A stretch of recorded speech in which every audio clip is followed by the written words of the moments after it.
Hello friends, स्वागत है आपका आज की इस वीडियो में। आज की इस वीडियो में हम बात करेंगे किसी भी आकृति का परिमाप निकालना। परिमाप निकालने के बहुत सारे फॉर्मूले होते हैं, लेकिन आज मैं आपको बताऊंगा कि वो फॉर्मूले आखिर वो बनते कैसे हैं।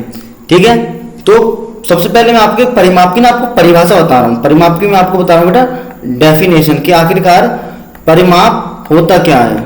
ठीक है, तो परिमाप की जो डेफिनेशन होती है वो होती है बेटा सभी भुजाओं के योग को परिमाप कहते हैं। सभी भुजाओं के योग को क्या कहते हैं बेटा? परिमाप। जैसे सबसे पहले हम बात करेंगे बेटा वर्ग की। वर्ग यानी कि ये होता है हमारा स्क्वायर। तो सबसे पहले हम वर्ग का परिमाप निकालना सीखेंगे। तो बेटा वर्ग होता क्या? वर्ग एक ऐसी आकृति होती है जिसकी चारों भुजाएं आपस में कैसी होती हैं? जिसकी चारों भुजाएं आपस में बराबर होती हैं। ठीक है, तो मान लिया हमने जो वर्ग है इसकी जो भुजाएं वो है ए। जब एक भुजा ए है तो बेटा चारों भुजाएं कैसी होंगी? बराबर होंगी, तो ए ए। ठीक है, तो मैंने परिमाप का मतलब क्या था? परिमाप का जो अर्थ होता है वो होता है सभी भुजाओं का योग। तो इसमें चार भुजाएं हैं तो चारों भुजाओं का बेटा हम क्या कर देंगे? योग कर देंगे। ठीक है, तो 4a। ठीक है, तो कितने हो गए? 1a 2a 3a 4a। तो वर्ग का जो परिमाप कितना निकल का आया? ये निकल का आया 4a। तो यानी कि यहाँ से आपको किसी भी आकृति के परिमाप को याद करने की जरूरत नहीं है, आप खुद से उस आकृति के परिमाप का फॉर्मूला बना सकते हैं। ठीक है, तो ये तो हो गया बेटा वर्ग का परिमाप। अब आगे हम बात करेंगे आयत के परिमाप की।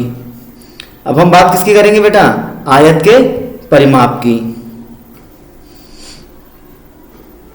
ठीक है, अब हम बात करने जा रहे हैं आयत के परिमाप की।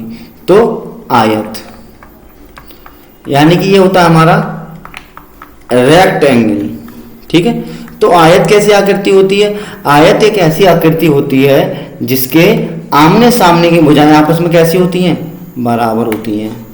ठीक है, तो ये क्या होती है बेटा? ये होती है आयत की लंबाई और ये होती है आयत की चौड़ाई। ये तो आपको पता ही होगा। ठीक है, तो आयत की लंबाई को हम बेटा किससे रिप्रेजेंट करते हैं?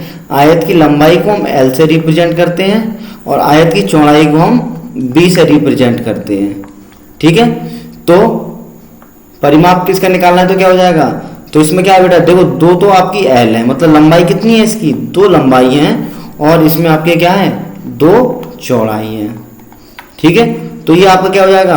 एक बार हमने 2 लंबाई को ऐड कर दिया और हमने क्या कर दिया बेटा? 2 चौड़ाइयों को ऐड कर दिया। ठीक है, तो L और L कितना हो गया बेटा? ये आपका हो गया 2L और B और B कितना हो गया बेटा? आपका ये हो गया आपका 2B। तो देखो बेटा 2 इसमें भी है और 2 इसमें भी है, तो यहाँ से हम क्या करते हैं? यहाँ से हम 2 को कॉमन ले लेते हैं और L प्लस B आपका किसमें आ जाता है? ब्रैकेट में। ये आपका आयत का परिमाप होता है। अब आप एक बार फॉर्मूला याद करके बताइए कि आयत का परिमाप यही होता है। ठीक है, तो इस प्रकार से आप किसी भी आकृति के परिमाप निकाल सकते हैं। अब बात करते हैं हम त्रिभुज की। अब हमको क्या निकालना है बेटा? त्रिभुज का परिमाप। तो त्रिभुज कैसी आकृति होती है? त्रिभुज कुछ इस प्रकार की आकृति होती है। ठीक है, तो त्रिभुज की भुजाएं कितनी मान ली मैंने? त्रिभुज की भुजाएं ये A हो गई, ये B हो गई और ये क्या हो गया बेटा? C। तो त्रिभुज का परिमाप क्या होगा? त्रिभुज का परिमाप, तो त्रिभुज का परिमाप क्या हो जाएगा? A plus B plus C। तो ये आपका क्या हो जाएगा बेटा? परिमाप हो जाएगा। अगर त्रिभुज की तीनों भुजाएं अलग अलग हैं, त्रिभुज की तीनों भुजाएं अलग अलग हैं, तो बेटा उसका परिमाप क्या हो जाएगा? तो उसका परिमाप हो जाएगा A plus B plus C। अब आपके माइंड में आ रहा होगा अगर ये हमारा समबाहु त्रिभुज है, मतलब इसकी तीनों भुजाएं बेटा सेम हो, तो इसका परिमाप क्या हो जाएगा? A A A। तो बेटा इसका परिमाप हो जाएगा बेटा 3A। ठीक है, तो उम्मीद है आपको ये वीडियो अच्छी लगी होगी। वीडियो अच्छी लगी हो तो चैनल को सब्सक्राइब करें और वीडियो को लाइक करना ना भूलें, ताकि मैथमेटिक्स और इंग्लिश से रिलेटेड आपकी जो भी डाउट्स हो वो क्लियर हो जाएं।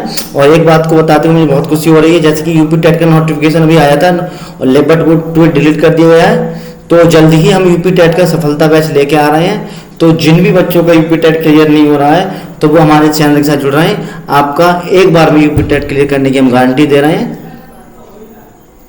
तो वीडियो के साथ जुड़े रहने के लिए धन्यवाद। Thank you very much.